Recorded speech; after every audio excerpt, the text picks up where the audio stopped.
África pode sair beneficiada na Terceira Guerra Mundial fragmentada. Eduardo Patronílio. A Terceira Guerra Mundial já acontece à frente dos nossos olhos. Cada grande guerra tem as suas características. A primeira foi marcada por alianças militares, a segunda foi marcada por tecnologia, e a terceira é uma guerra fragmentada. A nova ordem mundial e as novas potências geopolíticas já estão a ser desenhadas. A África não pode ficar de fora desta vez. Repare que a África não está diretamente envolvida no conflito, mas neste momento o continente africano é a mais afetada porque a África ainda é fraca, muito fraca. A economia africana é fraca, a tecnologia africana é fraca, a educação africana é fraca. Mas a África não é fraca por causa dos africanos. Não foram os africanos que tornaram a África fraca. Veja bem.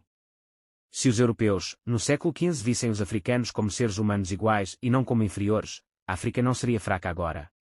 Se Thomas Sankara do Burkina Faso não fosse assassinado, se Patrice Lumumba do Congo não fosse assassinado, se Amílcar Cabral de Guiné e Cabo Verde não fosse assassinado, se Samora Machel de Moçambique não fosse assassinado, se Muammar Gaddafi da Líbia não fosse assassinado, se Kwame Nkrumah do Ghana não fosse exilado, se Haile Selassie da Etiópia não fosse deposto, se Nelson Mandela da África do Sul não fosse preso, a África não seria fraca. Se a Europa e a América não tivessem tomado, à força, o ferro da África para as suas ferrovias, a borracha do Zaire para os seus calçados, o petróleo da Nigéria para os seus carros, o urânio do Gabão para suas bombas, o cobre da Zâmbia para suas linhas telefónicas, o zinco do Sudão para as suas redes elétricas, o cobalto da Uganda para os seus telemóveis. Se a Europa e a América não tivessem tomado tudo isso, à força, a África não seria fraca. Se milhões de africanos não fossem escravos, se milhões de africanos não fossem colonizados, se milhões de africanos não fossem assassinados brutalmente durante o período da escravatura e durante o período colonial, a África não seria fraca. Se a medicina ancestral africana não fosse arrancada dos africanos, a África não seria fraca. Agora mais do que nunca, a África precisa unir para se reorganizar.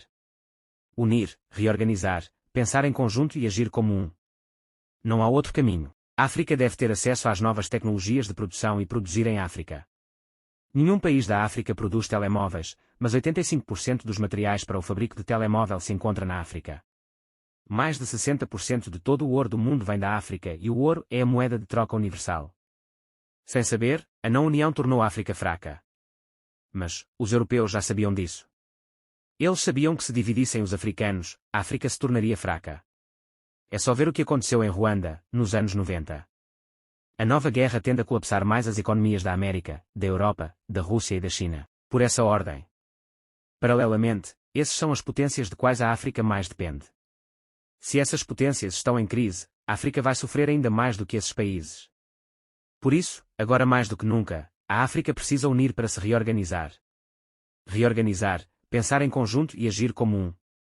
Ter acesso às novas tecnologias de produção e produzir em África tudo o que é preciso para viver confortavelmente na sociedade.